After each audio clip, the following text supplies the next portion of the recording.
Welcome to the newest edition of the Giants Huddle Podcast. John Schmeelk with you, today's guest from Pro Football Focus, George Chahrouri. But first, a reminder, you can find the Giants Huddle Podcast on all your favorite podcast platforms at giants.com/podcast and on the Giants mobile app. Now we're joined by our guest. He joins us every year heading into the football season to kind of dig into general trends in the NFL and some of the new things they're figuring out over at PFF headquarters. He's in Cincinnati. He does many things: data scientist, host of the PFF Forecast podcast, and an analyst. Also, there's chief experience officer over at Pro Football Focus, George Chahrouri. George, thanks for being with us. And by the way, I've heard Andrew Siciliano try to do your name. I do it much better than you do. I'm not than he does. I'm not going to lie. I think you do. That was actually very impressive. You nailed the like the hard H sound. That it's not something that comes easily. It's not in the English language a whole lot. But Sicily, he gives it a really good go. I think there are a few people that do it particularly well. That was like 99th percentile, though, I got to admit. Nice. I'll take it. Yeah. All right, we're going to start really basic here, George. What new stuff are you guys working on or trying to figure out, or you have figured out since we last spoke about PFF, that kind of helps NFL teams either win games, build franchises? You could take this in whatever direction you want, and then we'll build from there. Yeah, here's the great thing is you're always learning. And anyone that comes in and learns something initially and then isn't willing to update, their knowledge is not doing it the right way. So I like to think that kind of anything that we've touched on in the past is open for debate and always open for new research. And, one of the things that I think we've talked about a little bit before and that we've been studying for a while, and I think is one of the next things in terms of, like kind of really macro team building sorts of things, is the value of coverage and pass rush. But then also, like, how do you build those most effectively? Because it's easy to make a blanket statement like mathematically good coverage units are more valuable than good pass rush units. And therefore you can extract, get to coverage is more valuable than pass rush, which definitely rubs a lot of people the wrong way. It's very antithetical to how the salary cap is used, right? The way that teams allocate their money says that they value individual pass rushers more than individual coverage players. And there's a little bit of, normalization you have to do there because you play more coverage players than rushers in general. And that's important. But by and large, people value pass rush over coverage. And that statement can lead you to do a lot of different things from building, in terms of building your team. And that doesn't mean necessarily those are the right things to do to build a team, just because mathematically, right, from the data that you have, that coverage is more valuable. I'm not saying that pass rush isn't valuable, but that's more valuable. And what we've looked at more and more closely is how important stability is in this regard. And what I mean by that is, if someone does something well one year, how confident are you then that they'll do it again the next year? How consistent is that performance? And the way that we measure coverage is such that it leaves a lot of open questions. So, if you're looking at the result of a play, and this is kind of the thesis of PFF, right? The result of the play is often misleading relative to the process, right? A quarterback can make a perfect throw, the receiver can drop it and get intercepted. The quarterback can make an average throw on a screen pass and Tyreek Hill can take it to the house any given play. And those things are not going to be measured accurately, based on the process. And that's very true of coverage, right? Quarterbacks that make poor throws give coverage players opportunities to make plays. And even if a coverage player, as Deontay Lee, one of our newest analysts at PFF, said to me just the other day, the tricky thing with coverage is that it's the one place on the field where you can play everything perfectly and still get beat. And that's going to lead to more inconsistency in their performance. So one of the interesting things is the pass rush side of the spectrum is totally different. Pass rush is a very consistent trait, right? When people talk about traits, what they're really trying to talk about is, what is something endemic of the player? What's something that I can trust is going to be with that player in different situations, different scenarios? I can count on it. Pass rush appears to be a much more consistent element of play. It's more of a trait. and we can measure it a little bit better.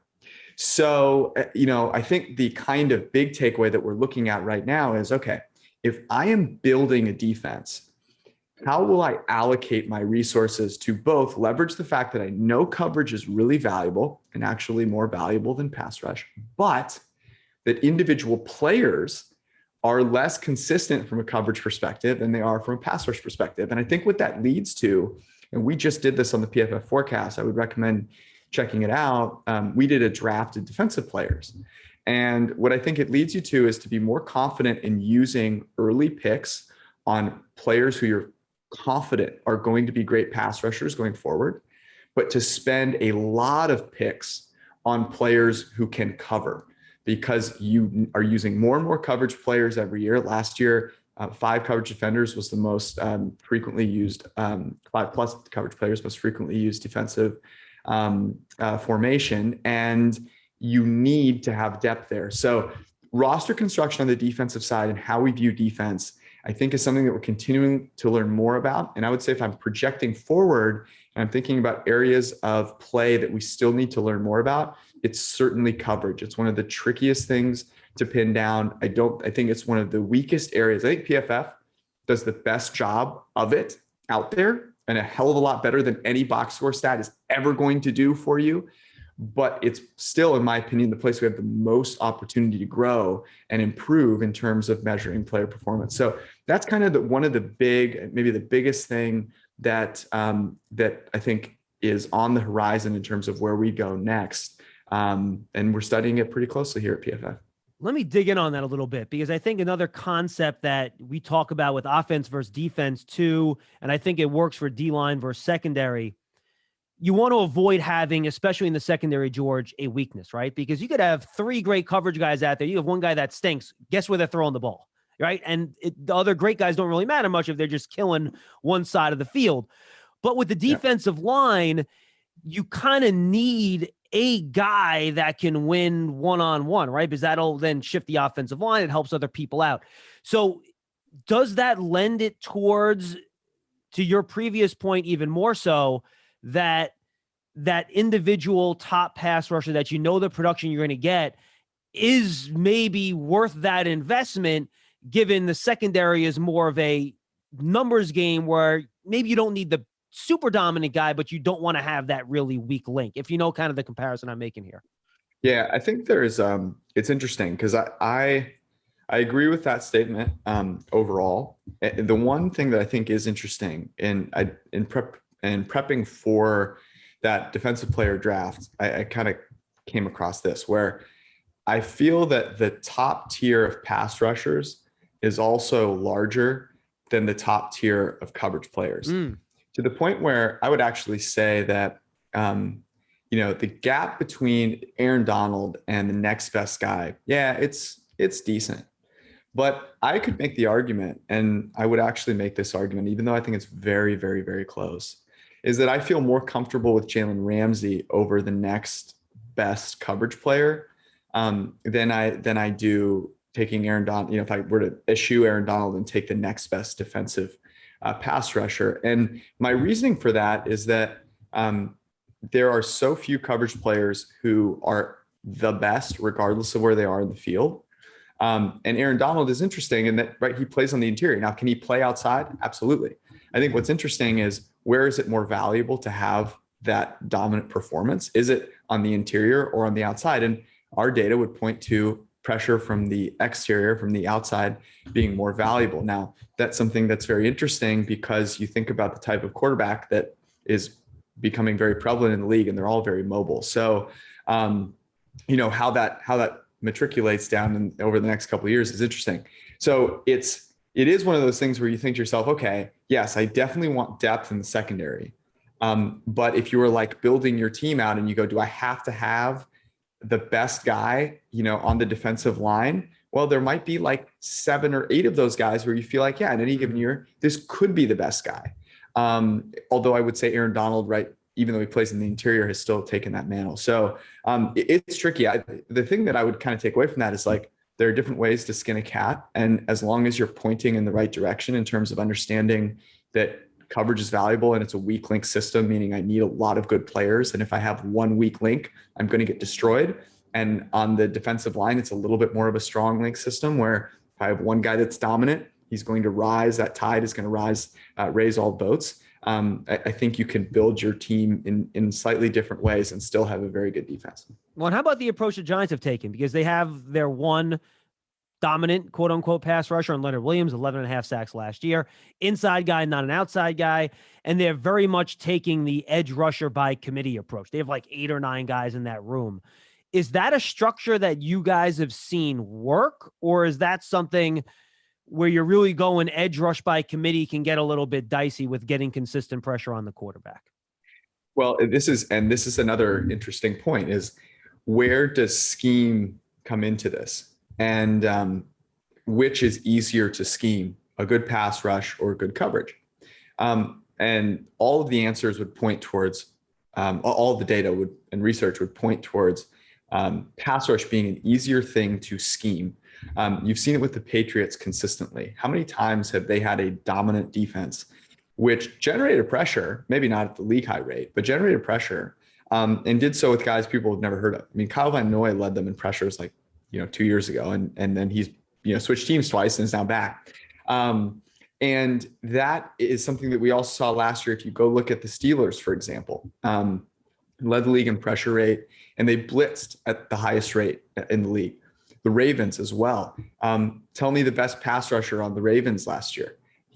Was a free agent, Matthew Judon, and they let him go. And so like the Ravens are, if I were power ranking the smartest front offices / coaching staffs in the NFL, certainly the Ravens are top 3, if not 1. And they said, oh, we actually think we can scheme our pass rush. So the Giants approach makes a lot of sense to me. And in fact, like even looking at how they've built their coverage unit, James Bradbury coming over there, he's been really strong since he got out of the murderer's row of the NFC South. And they've invested in, depth along that defensive secondary. But you can scheme pass rush, and you can do so with blitzing.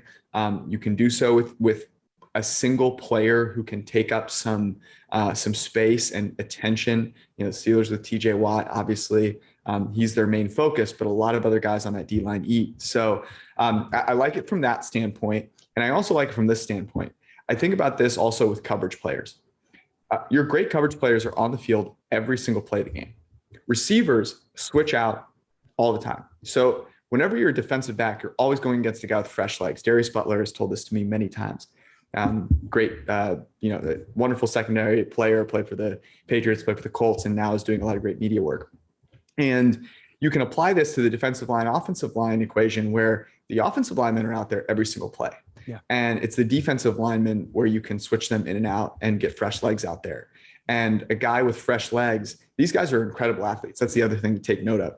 Defensive linemen are bonkers defensive, athletes. And so if you get a guy out there with fresh legs, like against an offensive tackle or a guard who isn't amazing and is tired, that's a super valuable edge for you to have, especially if you have a good scheme. So I generally like the direction that the Giants defense is taking. I actually think the Giants in general, from a lot of different aspects, maybe a couple of years ago, it felt like it was not going in the right direction. You take a running back that high, but now they seem to be starting to invest in some of those really important areas and looking up a little bit. People question sometimes, I don't want to jump to some other topics, but we'll stick on the coverage part of this. The value of linebackers and safeties. I imagine for you guys, grading their coverage sometimes probably can be tough because they're not in a lot of actual man-on-man situations. A deep center fielder, if he's playing the right depth, the ball never gets thrown. The coach loves the job that he did, but you don't see it on the field. So how have you guys evolved in the value of those linebackers and safety positions as the middle of the field has become a more frequent target in the passing game where you can really, churn out some easy yards for these offenses? Yeah, it's very interesting in light of the Fred Warner signing, what I'm assuming maybe at the point that this is airing, the Darius Leonard signing that will top that, and how teams are valuing those linebackers because they have increasingly valued them over safeties of late. I think the gap between That like high end of the salary spectrum for them has grown to about 30%. And it's very tricky because, and this is one of the areas of exploration within coverage that we're doing right now. What does it mean to not target a linebacker? What does it mean to not target even a guy like Jalen Ramsey, right? It depends on the player they're covering. It depends on, am I not targeting this guy because another player is open, or am I not targeting this guy because I wanted to and I couldn't because he was so good at covering them? The other thing is often the linebacker position is covering a guy that is one of the worst receivers. Now, obviously, smart offenses are going to target those guys, but oftentimes it's a running back, or it's a third wide receiver in the slot or something like that. It's not your number one option. So it's quantifying that is definitely tricky. I mean, Fred Warner, I think, if we're looking at like where we went in our draft that we did in the forecast, I'll give you a little teaser here. None of us in the first 8 rounds took a linebacker. And we took safeties that a lot of us described as players that could play all over the field. Because who do you feel more confident in coverage? Jamal Adams or Fred Warner? Now, that's a tight one based on last year. Jamal Adams had a not great year in coverage last year. But I think you're starting to get to that position where you go, am I really losing that much against the run? I mean, maybe a little bit, but what's more valuable? It's the pass game and pass coverage. So it's a very tricky spot. I think the league is actually valuing linebackers who can cover a lot. And maybe we'll find out that that's actually something where we're overcompensating for linebackers as a whole in general, because they're not good at coverage. And really, we should be thinking about more multi-dimensional, non-positional players that can simply cover anywhere on the field. Can you talk a little bit about, generally speaking, why you guys value offense in team building more than defense in terms of consistency year to year? We've talked a lot about whether or not the Giants defense can repeat their performance from last year and how that's not necessarily something that happens often in the NFL. There's a lot of fluctuation in defensive rankings from year to year. Why is offense more consistent, and why then, in your opinion, is it makes more sense for franchises to focus on building that offense first and then trying to figure things out on defense later? Yeah, the big reason, and this gets back to the consistency argument, and this is a good thing for Giant fans to think about this year, is so imagine a game where an offense plays well and a defense plays well. An offense plays well, and then imagine another game where a defense plays well. You're coming out of that game where the offense played well. What are the reasons that the offense played well? Well, it's probably they have a good quarterback and they've got some players that can make a play, after they get the ball. It's not like 8 things going right. It's a couple of things. But a defense, if you have one thing that doesn't go well, in other words, you have a weak link in your coverage, you might have a really nice pass rush, see the Eagles, and it won't matter because that one weak link can torpedo a great performance by the rest of your players. Whereas on offense, let's say I have a great quarterback and my left guard isn't great. I'd still be okay. Patrick Mahomes is going to be all right if the left guard doesn't play particularly well, right? If the third receiver doesn't play particularly well, right? Tom Brady's still going to figure out a way.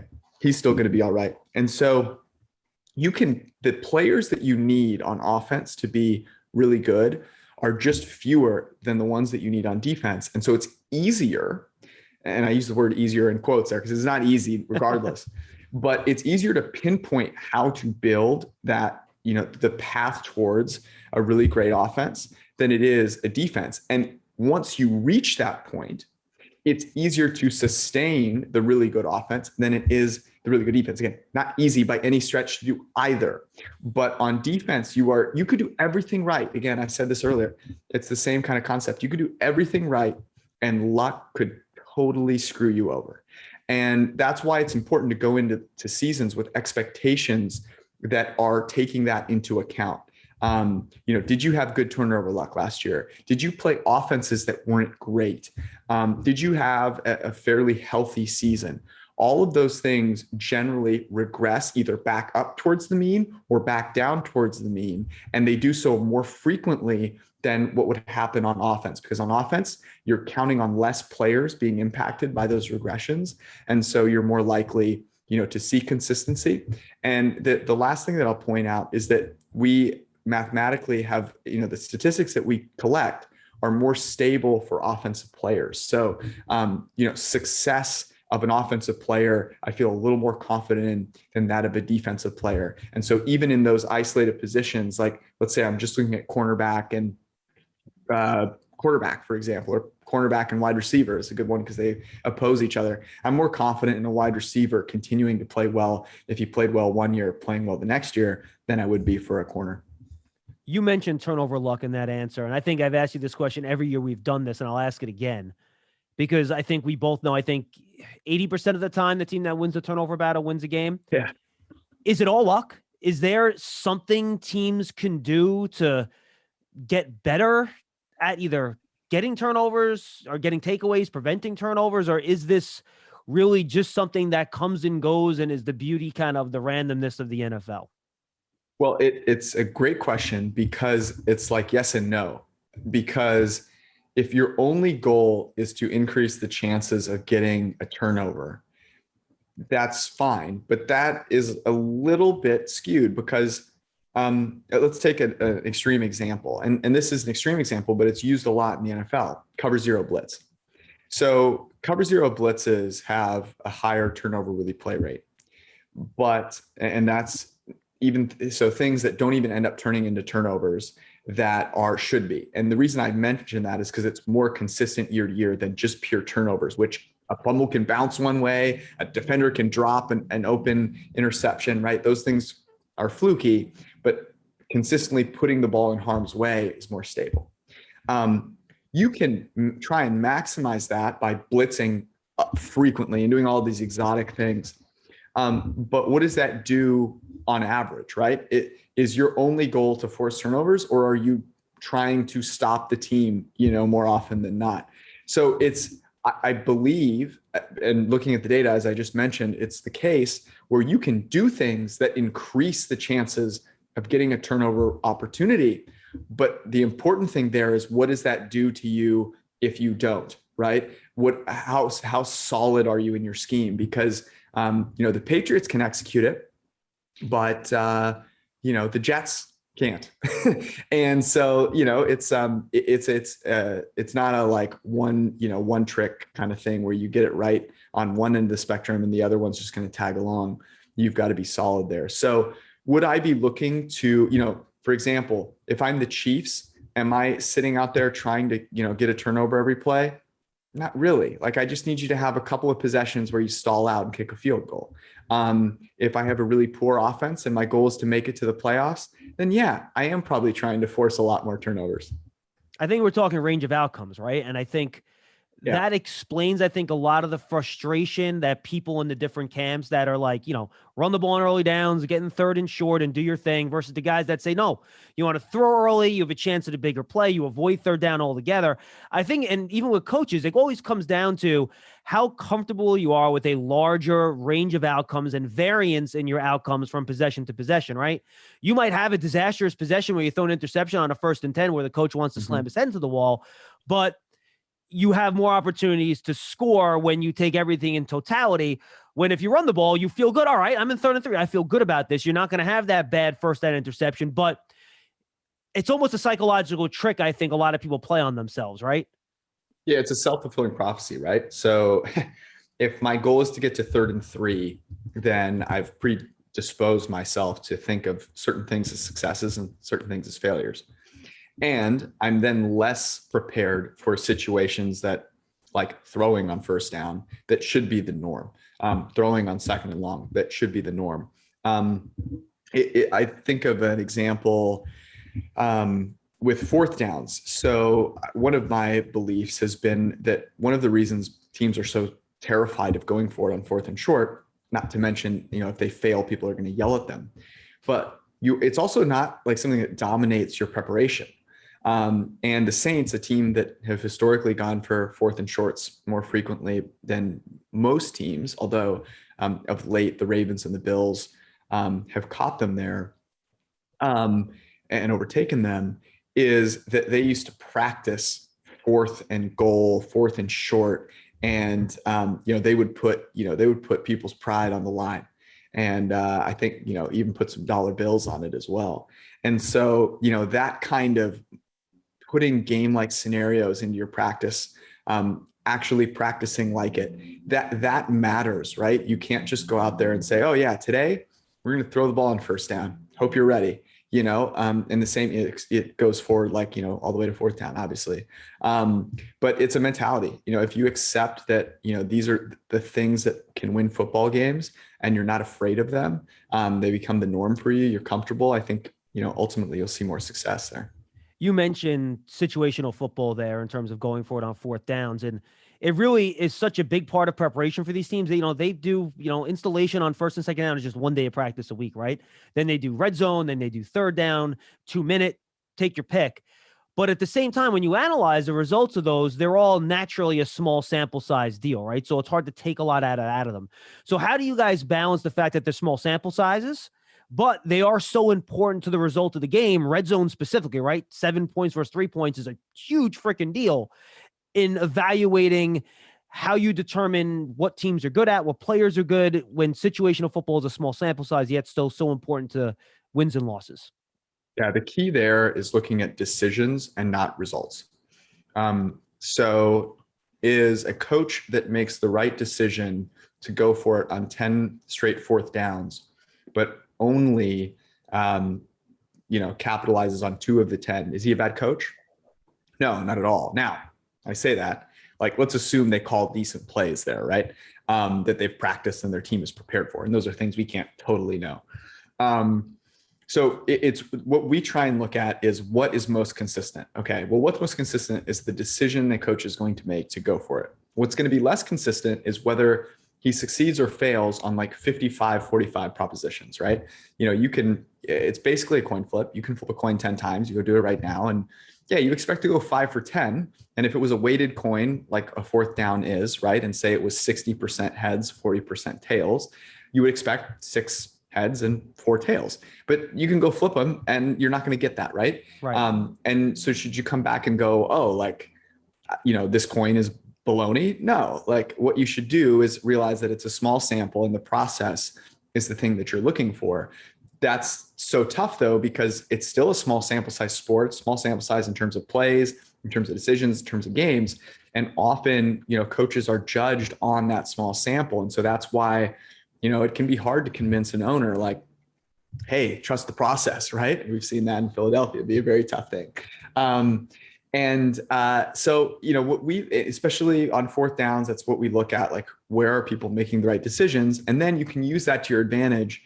Maybe if you're looking at, different angles of ways to invest in these kinds of things with, I know sports betting is not legal in New York, although it's legal in, other parts very close to New York.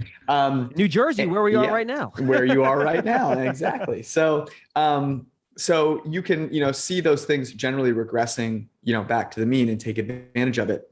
Red zone is another kind of very interesting aspect because red zone and third down, I kind of put in the same bucket where I can bet you any amount of money that if you turn on a pregame show and they go around, they go, okay, coach, what's the key to the game?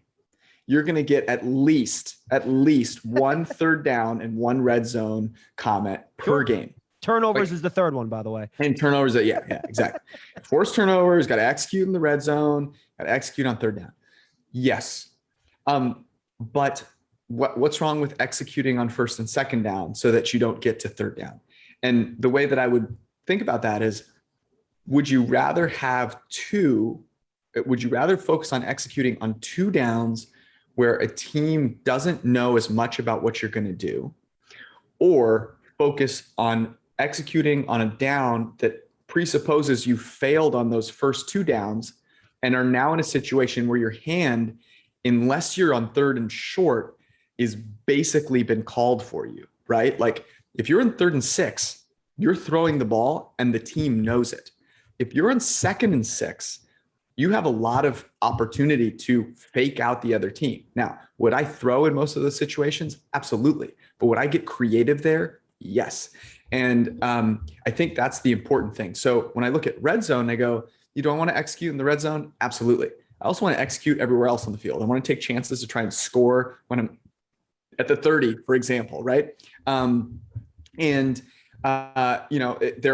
a process there in terms of calling, good plays in good situations, not running in disadvantageous situations, actually running in like short yardage situations, even if it is 3rd down, knowing you can go for it in 4th down, leveraging quarterback runs, for example, near the goal line, things like that, throwing the ball to or past the sticks, on those late downs, like to give yourself a chance. Those are all things that we can have more confidence in.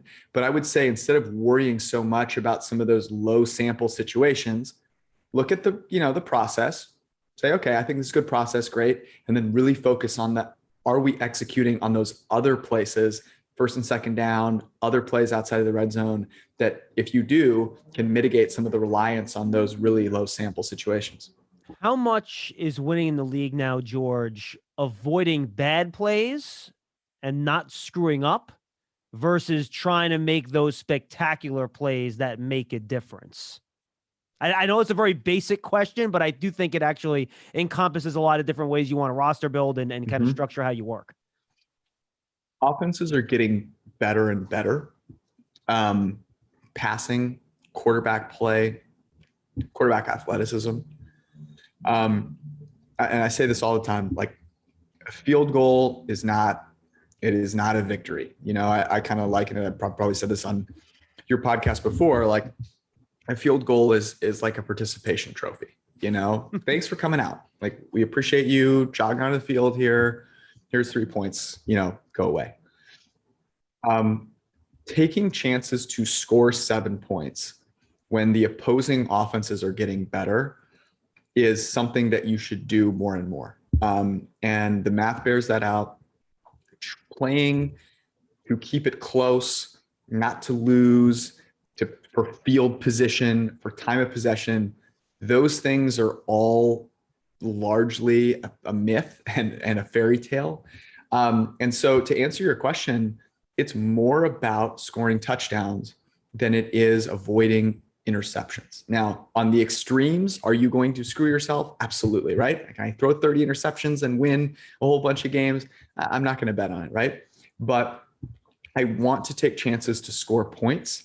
I want my team to feel comfortable with that, not to be kind of blindsided by it. This is increasingly becoming a big play league. We've seen the Chiefs do it for now 3 years, where they score more touchdowns on 1st and 2nd down, on plays outside of the 40, outside of the 20, than just about any team, actually, I should say, in the NFL. And that is kind of the moniker now. Not everyone can have a Patrick Mahomes, but you're looking at some of these teams who don't quite have Patrick Mahomes, but are starting to create offenses that are almost as lethal. You're looking at, teams like the Bills with Josh Allen. I think the Chargers with Justin Herbert will be very interesting this year. A lot of these young quarterbacks who are explosive and can throw the ball down the football field and also make plays with their legs. The Ravens with Kyler Murray and then Lamar Jackson in Baltimore. The Seahawks are a great example of that with Russell Wilson, his pinpoint deep accuracy. Even the Bucs last year, everyone thinks Brady dinks and dunks it down the field. Go watch the Bucs play from last year. Tom Brady threw the ball down the football field often and did it well, and their offense was explosive, and it helped them win a Super Bowl. We had Steve, your colleague, Steve Palazzolo, on the show a couple months ago. He broke down, it was right after he did the offensive line rankings, which were not kind to the New York Football Giants. And we spoke, it was a coincidence, it really was. And we spoke about it. I thought the reasoning behind it was sound, it made sense. So let's talk about this more generally, George. If you're having an offensive line that struggles, how does that impact your offense? And how not bad do you have to get your offensive line where it's neutral and your quarterback and your receivers and your running back can operate as they normally would without having to make contingencies for what's going on in front of them? You can't have disasters. That's and there's a couple ways to mitigate that. The first is your starting 5 can't have glaring weaknesses, particularly on the edges, right? You got a tackle who literally can't stand up. You're going to have to help him out every single play. Takes one less player out of the play. Like, that's really bad for your offense. You know, there's a reason red cards suck in soccer. You don't want to play man down. And by the way, see Chiefs Super Bowl versus Bucks pass rush. Great example.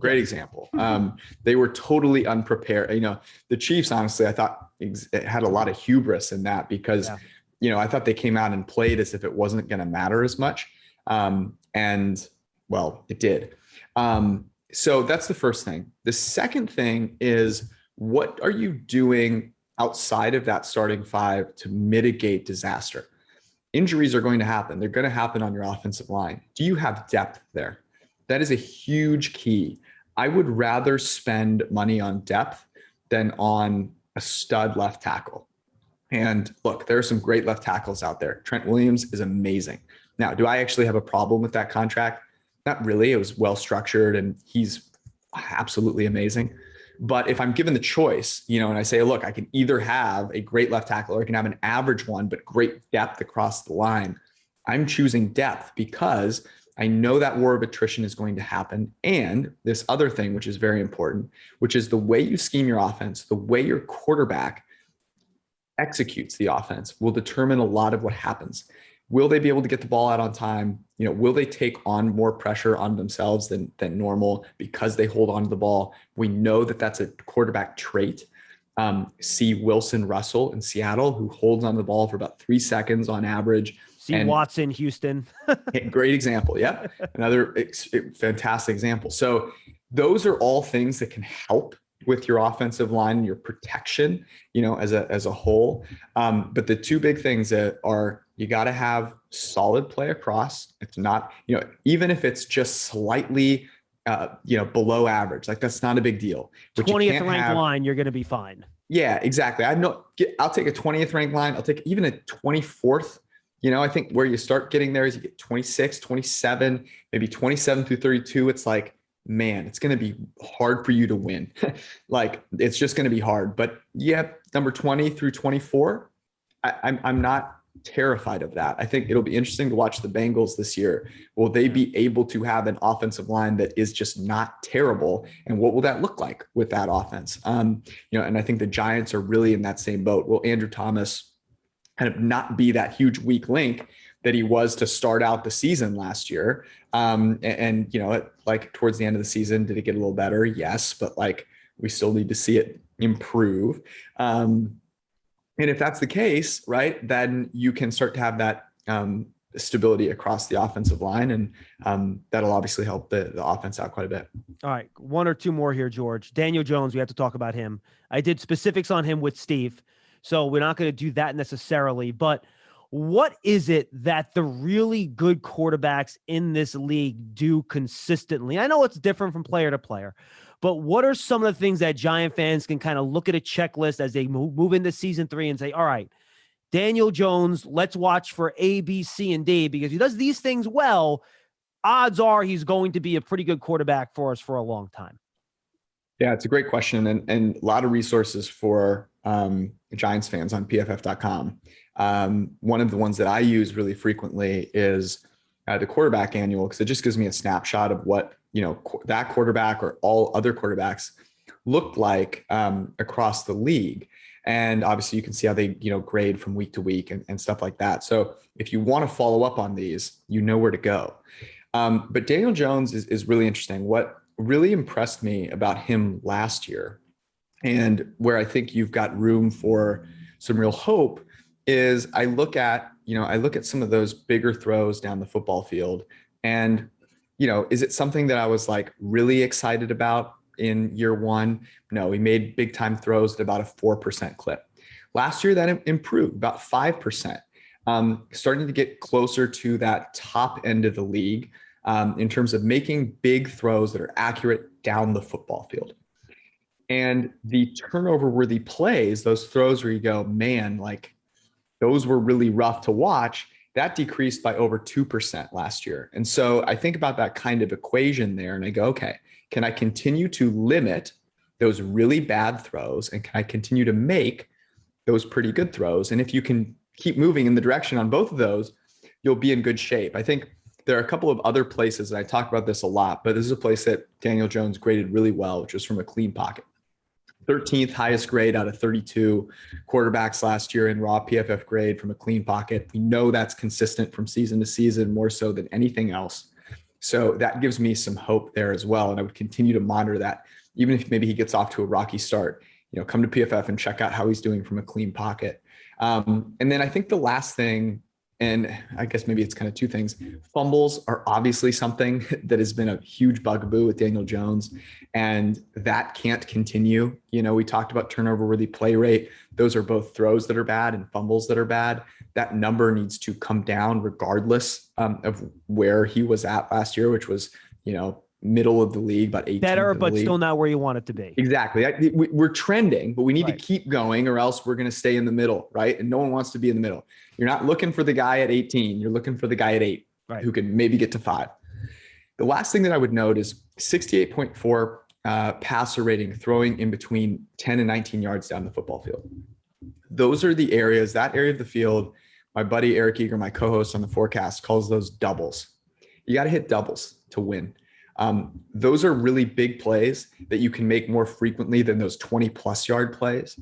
But they are worth so much. They're worth so much. And so looking for that offense to generate more performance in those zones, and for Daniel Jones to hit those throws, that will be a huge, huge area of improvement. If he improves there, I think we can scrape into that, top 12 range. Yeah, same for Kyler Murray, by the way. He doesn't have many of those doubles on his resume either. Same draft class, which is, that middle of the field between the corners and safeties is you need to have confidence to put the ball there, and that comes with time. All right, let's wrap it up here, George. Anything that you missed, you think, you want to bring up that we should talk about? Anything exciting happening at PFF you want the people to know about, and tell the folks about where they can find all your products? Yeah, well, go to pff.com. A couple of things that I would keep an eye on. We've talked about this a bunch. Where can you bet on your team to do well? A couple of places. I personally, John, I love player props. It's so fun because you can actually dig. It's just that player that you care about. You can root for them, kind of like fantasy, but less, dealing with a team. You just got that one player. I think Daniel Jones is being a little undervalued in terms of the passing yardage that he'll put up this year. And go check that out. I think he kind of sails over that mark. And what's his over under at? I'm just curious. I need to look it up at the moment. And I will. I didn't mean to put you on the spot there. Sorry. No, I will. This is the kind of, athletes adjust here. I will, as I talk about some of those other things that are there. Look, this year is going to be so much fun. I just think people I don't know if anyone's ever felt as excited for a season as I feel for this NFL season. And if you go to PFF, not only will we get you covered with all the fantasy news and notes that you need every single day, the rankings, the projections, all that stuff, but all the new things that you didn't know could be exciting about, football. And they'll bring up player props again from a week-to-week basis, getting into betting as like it becomes more available and less of a slimy thing, because it's really not anymore. Those are all opportunities to come to PFF and leverage the tools we have to help you there. Daniel Jones, over under here. This is passing touchdowns, and I want passing yards. On DraftKings.com is 3,800.5 yards. So in today's NFL, that ain't a whole lot. I think it was actually a little lower maybe a couple weeks ago, but I think we're undervaluing what that offense is going to look like. Some new receivers, pretty good receiving core. Saquon Barkley, not a bad receiver himself. So I'm taking the over on Daniel Jones there, and I encourage everyone to do so. And there's a bunch of other player props that I like too. You can go to pff.com and check those out. Get an Edge subscription. You get all the premium content that you want. And if you want to, learn a little bit more, get into the betting side of things, an Elite subscription will give you the tools to do all of that stuff. And by the way, you selected the correct gambling partner in DraftKings, by the way, the official sports betting service of the New York Football Giants. Thank you for that. Thank God. Yeah, otherwise I would have edited that one out, George. There you go. Every once in a while, you get lucky. George, good stuff, man. We really appreciate it, brother. Good talking to you. Thank you, John. George Chahrouri, thank you for joining us on the Giants Huddle podcast. We'll see you next time, everybody.